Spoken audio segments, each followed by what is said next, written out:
dystopiese Suid-Afrika en Lien Botha se Wonderblom. En so, hierdie roman, Wonderblom, is 'n dystopiese roman en dit is die eerste post-apartheid roman wat geskryf is deur 'n vrou en ook handel oor die vrou se ervaring.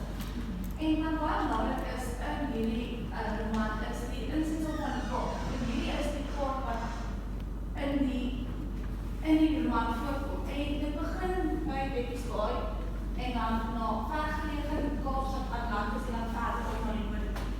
En Margriet Vos is die karakter. Sy is 'n baie interessante karakter want sy lei aan amnesie. So sy moet nou uit die Kaapse omgewing gaan, terug na die noorde toe, terug Pretoria toe, na die veiligheid van haar ouers en haar familie. En soos wat sy reis, begin haar herinneringe deur mekaar word. En die Suid-Afrika se verskillende tydperke word word deur mekaar en dit meng en dit word heel 'n vreemde landskap uit. Dit is die koloniale tydperk, die apartheidstydperk, post-apartheid en die dystopiese tydperk wat een word. En Margriet Vos se pa was politikus en in die regte lewe is Lien Botha die dogter van Pik Botha.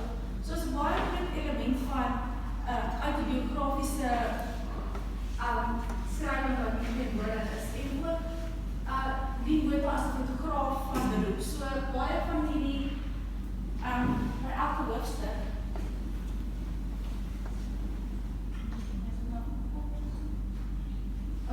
maar hierso onder is dan so hierso is collages wat by elke hoofstuk aanwesig is. En soos wat die roman aanbeveel, alles met tot dit Nora deel is. So dis alle herinneringe is daar. En in hierdie narratief karteer sy nou haar pad deur die landskap. En die kaart wat ingesit is meer decoratief, want die pad wat sy volg, wat die uitgedoen is nie die werklike pad. As mense sal kyk na sy uitgereis, sy van Betty's Baai na die Kompanjiestuin, na Kaapstad se middestad, terug Betty's Baai toe, vergelegen en dan Atlantis. So, hoekom word die kaart bygevoeg as dit vir estetiese waarde is? So, ek gaan nou groot sonde pleeg en deur na hierdie roman kyk, nie met stuk lees nie, maar met wat Franco Moretti beskryf as distant reading. En dit is om te kyk na 'n teks en met spesifieke elemente te soek, deur gans die narratief. En ek het in Afrikaans vertaal as consequent lees. En met dit kan jy sekere elemente volg. So jy kan kyk waar is die beginpunt en die eindpunt. Ek gaan kyk na areas waar daar konflik was en ek gaan kyk waar verwyk die narratief af van die werklike narratief.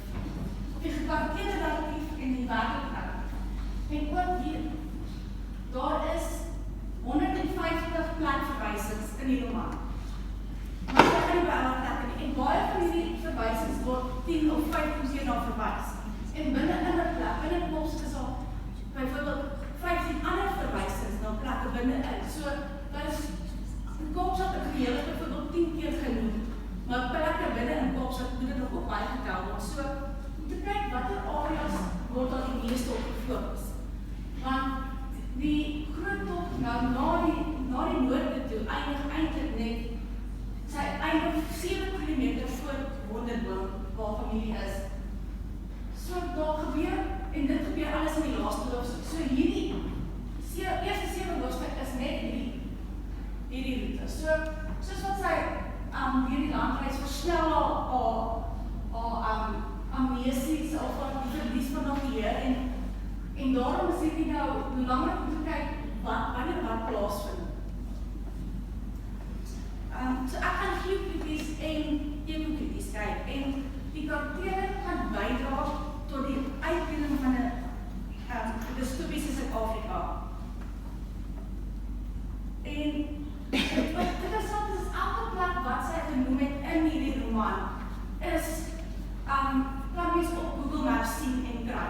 So dis regtes ruimtes wat sy uitbeeld het. So is dit byvoorbeeld